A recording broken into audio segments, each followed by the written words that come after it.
waa ñu bàyyi la nga sànni ci kàddu. élèves yi di leen encourager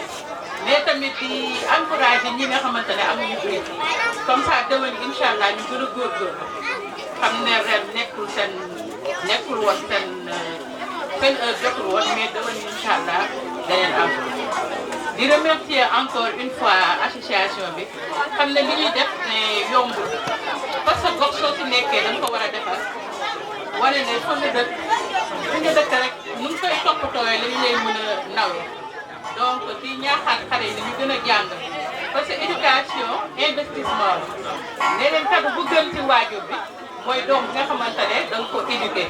xale bu nga xam ne dafa am éducation bu baax parce que su màggee moom mooy defal société xale bu baax mooy defal société benn xale bu baax defal na société lëmm kon nag maa ngi remercier ñëpp.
Bonjour et merci de m'avoir donné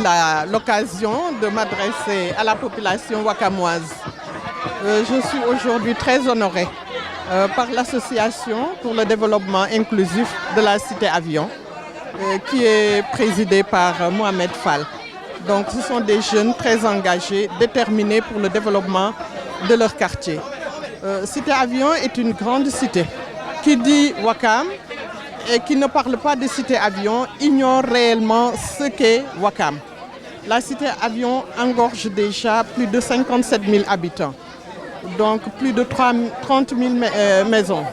Donc ce qui montre que cité Avion représente déjà une très grosse part de la population wakamoise. Cité Avion rencontre aussi beaucoup de problèmes, beaucoup de difficultés dans le cadre de l'assainissement, même de l'urbanisme, puisque nous avons vu qu'il y a des difficultés même d'accès,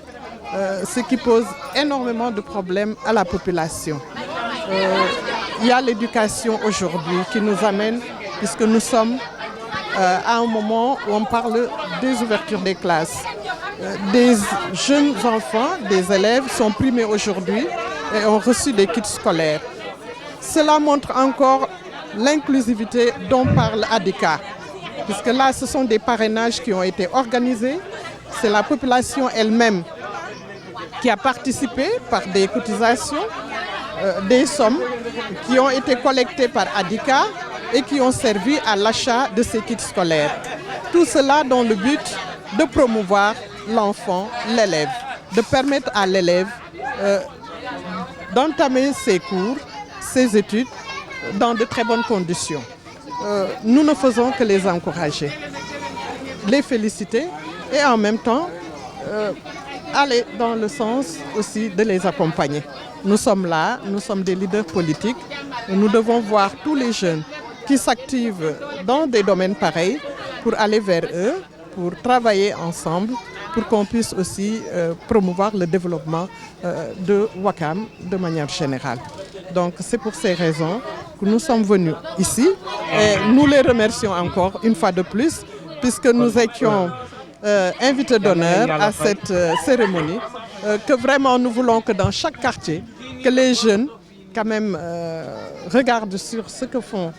ces jeunes de l'ADICA pour que ça puisse être multiplié dans tous les quartiers et cela nous permettra de promouvoir, de développer Ouakam et plus simplement et plus facilement puisque c'est dans ces cadres que nous allons pouvoir, puisque ce sont des associations, donc elles sont apolitiques et c'est ça qui leur permet aujourd'hui d'être libres et puis de travailler aisément, d'avoir accès à toutes les personnes. Toutes les opportunités aussi leur seront ouvertes puisqu'il n'y aura pas de limite ni de barrière pour pouvoir accéder à eux. Donc je les remercie, je les félicite et je les encourage. Quel est votre message envers la jeunesse? Mais c'est toujours de voir, d'aller ensemble. Dans tous les quartiers pratiquement, je le disais tout à l'heure quand j'avais pris la parole, qu'il y avait les associations sportives et culturelles. Donc dans les quartiers, qui permettaient pratiquement à tous les quartiers de pouvoir assainir, rendre gai, rendre propre l'environnement, puisque c'est très important.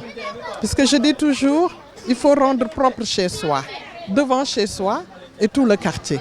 Et avant, c'était les associations qui s'organisaient, qui faisaient des set-setal, donc qui empêchaient à toute personne aussi de créer des encombrements dans les rues, de pouvoir s'y opposer pour que le quartier puisse être un milieu gai pour vivre et pour pouvoir aussi dérouler des activités,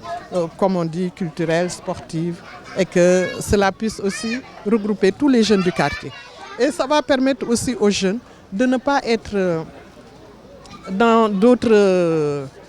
l'oisiveté qui est là. Parce que si on est organisé, eux-mêmes, ils vont pouvoir créer ce qu'on appelle des cadres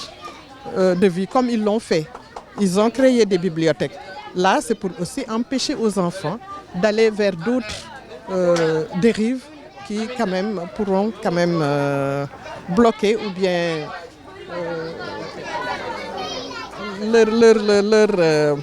les acheminer vers des dérives, comme je le disais tout à l'heure. Donc, c'est des quartiers, c'est des jeunes qui doivent organiser les jeunes, les orienter vers les études, primer les meilleurs élèves, les mettre dans de très bonnes conditions, leur permettre de ne pas être toujours dans les rues à traîner et aller dans la délinquance et essayer même,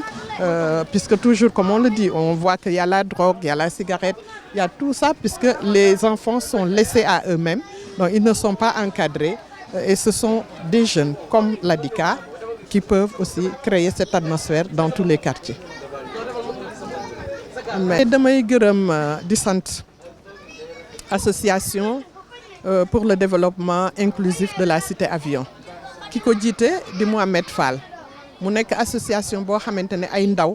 ñoom ñoo ko constitué ndaw yooyu nag ay cadre lañu ñii ay ingénieur lañu ñii ay architecte lañ te ku nekk tey mënoon nga banque sa loxo ne am naa métier wala am naa dara lu may def dem toog defi ko mais déedéet dañu organiser wu def association bi pour uniquement fexe ba seen gox seen quartier mën a développé wu te bu ñu waxee développement nag dañu ciy boole ñëpp te ñoom noonu la ñu def bàyyiwuñu kenn c'est-à-dire ñëpp lañ ci boole tey jii ñu am benn activité boo xamante ne bu sell la ndax dafa tombeek mu nekk ouverture des classes ñu xam ne nag du ñëpp la seen loxo jot seen ginnaaw ñu xam ne war nañu mën a am xale yi ñuy jàppale ñu organiser leen ci jàppale boobu mooy li ñuy wax ne dañoo yaatal gis nañ ne dañu def ay parrainage yooyu le président Mohamed wax na ko sànq ñoom dugaluñu xaalis mais da ngay gis ne waa gox bi ñoo organiser wu ku ne sa as tuut goo am nga ñëw dugal ci ñu jënd kit scolaire yi ñëw jox ko xale yi ñëw jox xale yi nga xam ne nag dañu leen di won yoon won ne ñii ñu jàng lañ dañu bëgg nag ñu nekk meilleur seen ay classe ñu nekk fa premier excellence bi dellu si ñoom bu ko defee yeneen xale yi gis loolu dina leen gën a pousser ñoom tamit ñu gën a jàng nekk ay meilleur ci seeni classe puisque lépp loo gis rek ci éducation lay doore éducation boobu nag nekk lu am solo tey ndax ay tout tànk lañ ñu mën leen a wone association bi nekkaat loo xam ne dañ koy rafetlu ndax tey délinquance am na xale yaa ngi dem di taxawaalu amuñ fi leneen lu ñuy def ñoom waa ADICA ñu tegaat lu ñuy wax bibliothèque ma nga nale tout simplement pour mënaat xëcc xale yi ñuy mën di bañ a traîner ci koñ yi di dem ci bibliothèque bi di gën a gëstu di gën a jàng pour defaat leen. ADICA nekkaat ci yeneen activité puisque tey wax nañ ay jigéen a ngi nii toog fii sori na amul marché amul foo xamante ne dina permettre jigéen ñi war a xëy di war a wuti lu ñuy togg pour seeni kër ñu créer marché bi pour que jigéen ñi mën di indi teg fii ndugg bi mu mën a yomb ndax vie bi bu chéré tamit dafay jafe donc yooyu yëpp muy activité yoo xam ne ADICA ñu ngi koy def ma waxaat ne quartier yu nekk war nañu roy ci ADICA ASC yi am nañ association sportive et culturelle yi ndax cay jamono da nga daan gis damay ne ñoom ñoo doon tax gox yi di set ndax boo da ngay setal sa biir kër mais da ngay setal sa buntu kër mais quartier bi yëpp tamit war na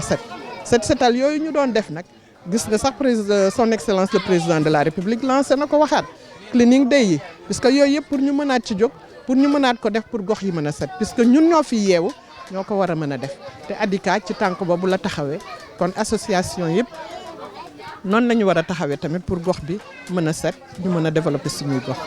kon daal damay def lu dul sant leen gërëm leen encourager leen te won leen ne nag toujours dinañ nekk seeni wet puisque lépp lu nekk ci social nekk ci développement rek ñun tamit dañ ciy dugal suñu loxo incha allahu rabbi merci. sant leen gërëm bu baax a baax donc tey journée bi journée ADICA la bu am solo boo xam ne dafa bokk ci programme annuel ADICA yi donc nekk deuxième édition distribution de kits scolaires bi nga xam ne ñu ngi ko tuddee damay jàngi fii ci cité avion donc daaw moo nekkoon première édition bi ren mooy deuxième édition bi ñu fas yéene ko pérenniser nag parce que ADICA association la boo xamante ni li mu bëgg mooy lépp lu nga xamante ni secteur de développement la boo xamante ne war nañ ci mën a teg suñu tànk ak activités yu nga xamante ni dina permettre kenn ku ne mën si jàpp cité bi jëm kanam ci la ñu nekk. donc loolu moo sabab tey ñu daal di def kii édition bi nii daal di joxe 100 kits scolaires donc daaw gënoon na néew loolu c'était 30 ren ñu joxe 100 donc déwén incha allah ñu ngi xalaat doubler ko incha allahu rabbi bu ñu ko mënee. donc ñu ngi ñaan yàlla mu yóbbu ñu si donc vraiment di leen remercier bu baax également si ñëw bi ngeen ñëw di lancer un message fort à toute la cité avion mais à toute la population de Ouakam ñu ngi jëm si ay élections ñun nag en tant que association comme ni ma ko waxee sànq ci discours bi du kenn ku ñuy jàppale donc bu kenn yaakaar ni ADICA dina sol mbubam ñëw si yow naan daf lay jàppale wala di la campagne loolu duñ ko def ndax dañoo jàpp ne loolu dafa xew yi kenn defatu ko. li ñu def actuellement mooy li xew on aura des plateaux avec vous yéen ñi nga xam ne yéen les journalistes ou les candidats yi nga xam ne ñeme nañ gëm nañu seen programme dëgër na ñu daal di toog waxtaan ak ñoom si les difficultés de la cité avion et les difficultés de Ouakam ñoom dinañu wax dinañ leen poser question dinañu répondre dinañu wax exactement ndax mën nañ ko def te lañ mën a def également naka lañ koy defee dinañ ko wax. bu ko defee ñu tas ko ci suñuy plateforme parce que on a 5 plateformes yoo xamante ni nit ñi ñu ngi koy déglu donc c'est presque plus de 500 personnes yu nga xamante ni abonné nañ di ko déglu te bëri na si ñoo xamante ni ils sont au niveau de la cité avion. Il y a également beaucoup de familles yu nekk ci zone A1 A2 B1 B ba B4 yoo xamante ni ñu ngi déglu ADICA donc à chaque fois ils nous posent la question kan ngeen di àndal pour l'instant on leur dit que ànduñu ak kenn mais bu soobee yàlla ñi nga xamante ni ñeme nañ. gëm ni cité avion mën nañ fay def dara bu soobee yàlla dinañ leen ko wan ngeen def seen choix mais ADICA du mës a daw ci ginnaaw benn politicien naan ko daf lay jàppale si lii wala daf lay jàppale si laa mais képp ku nga xamante ni gëm nga ni mën nga def dara cité avion boo seet see ADICA ñu waxtaan bu fekkente ne leer na ne yow gëm nga li nga gëm incha allahu rabbi dinañ ko wasaare boobaa population bi mooy def choix mais ADICA du def choix ci kenn.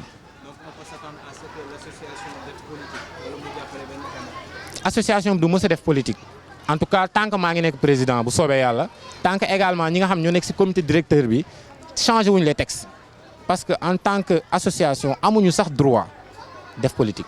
parce que textes yi nga xam ñoom ñooy régir association daf permettre la nga may da nga def politique mais les membres qui sont au niveau de l'ADICA individuellement ku ci nekk bu la neexee nga dem def politique mais fexe la bu ko indi ci biir association bi dañu bëgg a booloo nekk benn équipe daal di liggéey kenn ku ne mën nga dem sa club nag def li ngay def mais boo ñëwee équipe nationale defe naa benn équipe nationale moo fi am te équipe nationale lu cité avion la defar cité avion amuñu pavage avant sax pavage amuñu assainissement te moom mooy li ñu gën a soxla amuñu pavage amuñu école primaire amuñu marché amuñu dara entre guillemets loolu laa mën a wax gisuma lu ñu fi am wala ba ku ko gis na ma wax ni gis na ko donc cité avion vraiment tardé na ci lépp tardé na ci boor yëpp li ñu bëgg rek mooy koo xamante ni gëm nga ni mën nga fee changer nga ñëw. wax ko boo ko waxee ñun ñu wax ko population bi relais rek la ñuy def. Après nos analyses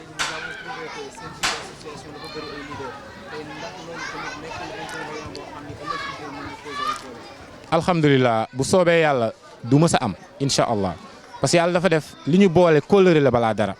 te dañ koy sàmm saa su nekk kenn ku ne également respecté nga sa morom te loolu defe naa mu ëpp solo ci ànd kenn ku ne boo amee lu la naxari da ngay woo sa morom téléphone wax ko li nga koy wax ngeen réglé ko mu jeex mais du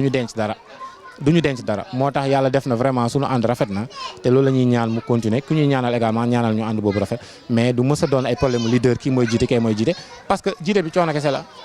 du am xaalis du alal du dara donc vraiment jiite bi amu ci solo mais concept bi moo am solo mooy développer Cité Avion avec toutes les mains de la Cité Avion merci beaucoup.